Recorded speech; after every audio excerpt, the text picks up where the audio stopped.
Hello everybody. सो आज का जो टॉपिक अपन ले रहे हैं वो बहुत इंटरेस्टिंग है। मैं इसमें बुक को यूज़ नहीं कर रहा हूँ क्योंकि मैं चाहता हूँ कि आप मेरे एक्सप्रेशंस के साथ इस टॉपिक को समझें। असल में मैनेजमेंट, जिसको मैं बार बार बोल रहा हूँ आपके सामने, मैनेजमेंट का सीधा सा मतलब है it's an art of getting the things done with and through others. देखिए, मैनेजमेंट वैसा नहीं है जैसा कि वो दिखता है। असल में मैनेजमेंट एक डीप स्टडी है। मैनेजमेंट एक प्रॉपर अंडरस्टैंडिंग है कि दूसरों से कैसे काम करवाना है। अगर हम इसको समझेंगे तो असल में management is somehow related to psychology, anthropology and sociology. ये सारी चीजें हम सेकंड चैप्टर में देखेंगे। तो असल में मैनेजमेंट एक आर्ट है लोगों से काम करवाने का। चलो इसी टॉपिक से स्टार्ट करते हैं। Nature of management. Nature of management का मतलब होगा मैनेजमेंट कैसे बिहेव करता है अलग अलग सिचुएशंस में, अलग अलग लोगों के सामने, अलग अलग टारगेट्स को पूरा करने के लिए। तो जो एक्सपर्ट्स हैं वो मैनेजमेंट को देखते हैं management as an art, management as a profession and management as a science. ठीक है, तो इनको अगर अपन डिटेल में समझें तो सबसे पहले आता है मैनेजमेंट एज एन आर्ट। तो कुछ एक्सपर्ट्स जो मैनेजमेंट को आर्ट बताते हैं वो असल में ये कहते हैं कि मैनेजमेंट इज अ स्किल।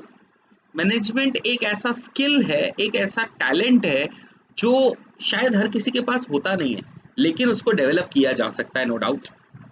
जिस तरह से आप पेंटिंग या म्यूजिक या डांस जैसे आर्ट्स को सीखते हो, similarly you can learn the theories, you can gain the expertise with the help of practice, and you can apply the skills in your own style।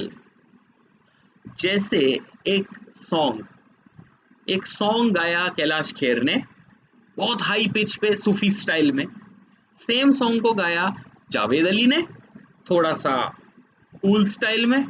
और वही गाना अगर अरिजीत सिंह से गवा लेंगे तो पता नहीं कौन से इमोशंस आ जाएंगे हमारे। तो कहने का मतलब ये हुआ कि जैसे एक ही सॉन्ग को, सेम लिरिक्स को अलग अलग लोग अलग अलग स्टाइल में गाएंगे तो वो उनका अपना पर्सनलाइज्ड एप्लीकेशन होगा। तो सिमिलरली मैनेजमेंट में भी ये पर्सनलाइज्ड एप्लीकेशन जरूरी है, जो अलग अलग मैनेजर्स में अलग अलग तरीके से हो सकता है। एक मैनेजर जैसे ही उसके सामने वर्कर्स काम करने से कतराते हैं या फिर वो उनको धमकी देते हैं कि अगर हमारे ऑब्जेक्टिव्स पूरे नहीं किए तो हम स्ट्राइक पे चले जाएंगे, तो मैनेजर उनको धमकी देते हैं। मैनेजर भी धमकी देते हैं, काम पे नहीं आओगे तो निकाल दूंगा, गोरा गेट गेट आउट।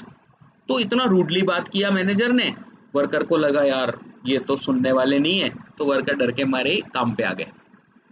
दूसरी तरफ एक मैनेजर डरा नहीं, लेकिन उसने रेस्पेक्ट किया लोगों की फीलिंग्स को और उनसे पूछ लिया चलो बताओ तुम्हारी क्या क्या नीड्स है। अब लोग तो उल जरूल कुछ भी नीड्स रख सकते हैं। कोई बताएगा कि उनको कैंटीन से प्रॉब्लम है, कोई कहेगा कि साफ सफाई की प्रॉब्लम है, और कोई बोलेगा कि हमारी वेजेस और सैलरीज की प्रॉब्लम है। तो मैनेजर जो स्मार्ट होगा ना, वो क्या करेगा, साफ सफाई करवा देगा, कैंटीन को क्लीन करवा देगा, एसी लगवा देगा, एक रेस्ट रूम प्रिपेयर करवा देगा, और फिर बोलेगा साहब ये तुम्हारी सैलरी वाली जो बात है ना, वेजेस वाली जो बात है, ये अपन अगली बार देख लेंगे। और वर्कर खुश होकर काम कर लेंगे, वाह वाह वाह साहब आपने हमारी इतनी डिमांड्स तो पूरी कर ही ली। तो हुआ क्या, मैनेजर ने दोनों कंडीशंस में, एक मैनेजर रूड होके काम कर रहा है, एक मैनेजर प्यार से काम करवा रहा है, काम दोनों ही करवा रहे हैं लेकिन तरीके अलग अलग हैं। तो ये है art based on personalised application. दूसरा जो नेचर बताया है वो है मैनेजमेंट एज अ साइंस। तो साइंस का मतलब होता है डिटेल्ड इन्वेस्टिगेशन। जब तक ये प्रूव नहीं हुआ कि द अर्थ इज रोटेटिंग, सभी लोग ये मानते थे कि द अर्थ इज स्टिल और सूरज उसके आर पार चक्कर लगाता है, आर पार नहीं उसके सराउंडिंग्स में चक्कर लगाता है। लेकिन जब सच्चाई पता चली तो सच्चाई तो कुछ और थी, सूरज वहाँ ही है, स्टिल है, and the earth is actually revolving. तो हम ये कह सकते हैं कि डिटेल्ड इन्वेस्टिगेशन करके हम प्रूफ पे जा सकते हैं, फैक्ट्स का पता लगा सकते हैं। तो science is basically based on facts. ये एक सिस्टमेटाइज लर्निंग है, ये स्टडी है जिसमें आप डिटेल्ड इन्वेस्टिगेशन करते हो, आप कुछ प्रिंसिपल्स को डेवलप करते हो और वो प्रिंसिपल्स यूनिवर्सल होते हैं, कहीं पर भी एप्लीकेबल होते हैं। जैसे H2O हमेशा वाटर होगा, फिर चाहे आप उसको इंडिया में करो, चाहे जापान चले जाओ, चाहे अमेरिका चले जाओ, चाहे कहीं और चले जाओ, H2O will always be water. अब ये फिक्स है। मैनेजमेंट में भी हम डिटेल्ड इन्वेस्टिगेशन करते हैं। हाँ, हम H2O वाटर जैसी बात नहीं निकालेंगे, हम यहाँ पर सिचुएशन को एनालाइज करेंगे कि ऐसा हुआ तो क्यों हुआ। एक फर्म में target is not being achieved, तो यही अज्यूम किया कि मशीन खराब है, इसको चेक करो। एक टीम आती है और वो महीने भर तक मशीन को ठीक करने में लगी है, मशीन खोल दी, उसकी सारी बेल्ट्स वापस लगा दी, उसकी ग्रीसिंग ऑयलिंग जो कर सकते हैं सब ठीक कर दिया, फिर भी प्रोडक्शन टारगेट पे नहीं आ रहा है। फाइनली पता चलता है कि असल में workers are not happy because they are not getting good salaries, they are not getting bonus, they are not getting proper incentives, साफ सफाई नहीं है या वट एवर। तो जैसे ही वर्कर की नीड को पूरा किया, टारगेट प्रोडक्शन अचीव हो गया। Means the problem was not with the machine but with the worker. तो इसी चीज को हम कहते हैं science, detailed investigation. Management as science में आपको समझना यही है कि हम यहाँ पर डिटेल्ड इन्वेस्टिगेशन की बात कर रहे हैं, हमको ये समझना है कि प्रॉब्लम क्या है, ठीक है। लेकिन एक प्रॉब्लम है कि मैनेजमेंट एक फिक्स्ड परफेक्ट साइंस नहीं है। रीजन क्या है इसके पीछे? कि हमेशा सेम सिचुएशन नहीं मिलेगी, या फिर सिचुएशन सेम हो भी गई तो you are actually dealing with the people in the organisation which have a different approach every time, क्योंकि अलग अलग लोगों की अलग अलग नीड्स हो सकती हैं। एक वर्कर परेशान है, उससे पूछा कि क्या हुआ, तुम्हारा मन नहीं लग रहा है काम करने में? तो वो कह रहा है कि साहब इसलिए क्योंकि मेरी वाइफ की तबीयत खराब है और मुझे उसको हॉस्पिटल लेके जाना है। बिल्कुल सही है। तो मैनेजर ने उसको छुट्टी दे दी, हाँ जाओ जाओ तुम अपनी वाइफ को दिखा के लाओ, क्योंकि मन नहीं लगेगा तो काम कैसे करोगे। वहीं पर उन्होंने एक और वर्कर को देखा जो बेचारा काम नहीं कर पा रहा है, परेशान है। तो उसको पूछा, क्या हुआ भैया, तुम क्यों परेशान हो? तो वो कह रहा है कि साहब देखो ना, हमारे यहाँ पर स्मोकिंग अलाउड नहीं है और मैं जब तक अपनी बीड़ी नहीं पी लूंगा तब तक मेरा काम में मन नहीं लगेगा।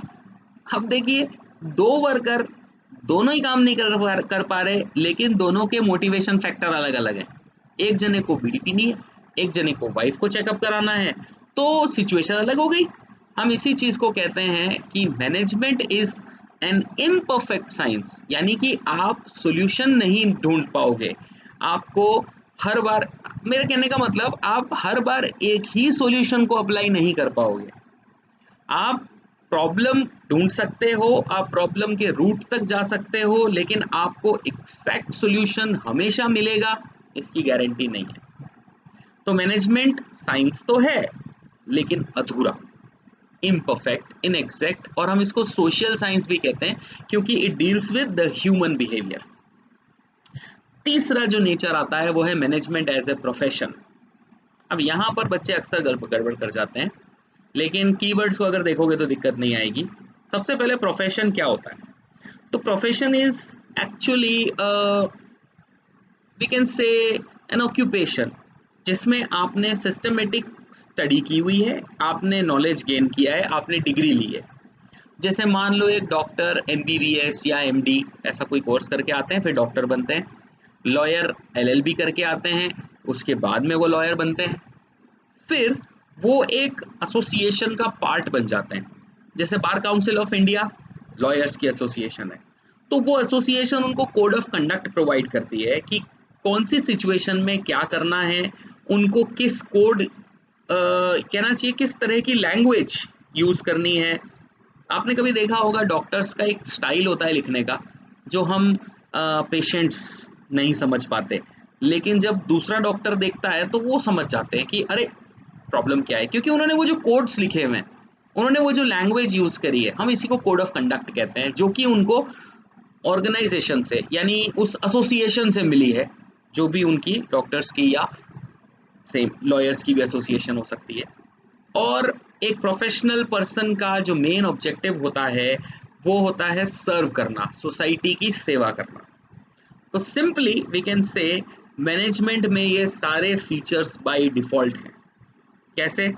आप एमबीए की डिग्री ले सकते हो, एआईएमए नाम की एसोसिएशन है, ऑल इंडिया मैनेजमेंट एसोसिएशन, जो आपको कोड ऑफ कंडक्ट भी प्रोवाइड करेगी और आप भी एज ए मैनेजर सोसाइटी को सर्व कर सकते हैं।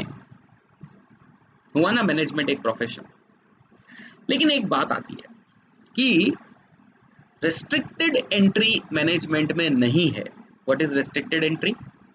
एक डॉक्टर जब तक एमबीबीएस नहीं करेगा डॉक्टर नहीं कहलाएगा। एक लॉयर जब तक एलएलबी नहीं करेगा तब तक वो लॉयर नहीं कहलाएगा। लेकिन अगर आपने एमबीए नहीं भी किया है तो भी आप एक मैनेजर हो सकते हो, क्योंकि मैनेजमेंट एक आर्ट ज्यादा है, क्योंकि वो स्किल बेस्ड है ना, आपके ट्रेड्स के ऊपर है, आपके टैलेंट के ऊपर है कि आप किस तरह से चीज़ों को हैंडल करते हो, आप कैसे अपनी प्रॉब्लम्स को सॉल्व कर पाते हो। बहुत सारे हमारे आसपास के बिजनेस पीपल हैं जिन्होंने एमबीए की डिग्री नहीं ले रखी है, लेकिन फिर भी वो अपने बिजनेस को बहुत अच्छे से रन कर रहे हैं।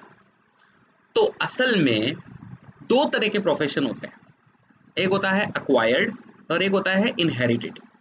अक्वायर्ड वो होता है जिसके लिए आप एक डिग्री लेते हो, और इनहेरिटेड वो होता है जो कि आपके घर परिवार में ऑलरेडी है और आप उनसे ही सीख जाते हो। जैसे मान लो आपकी मदर ने बहुत अच्छा खाना बनाना सीखा, किससे? उनकी मम्मी से।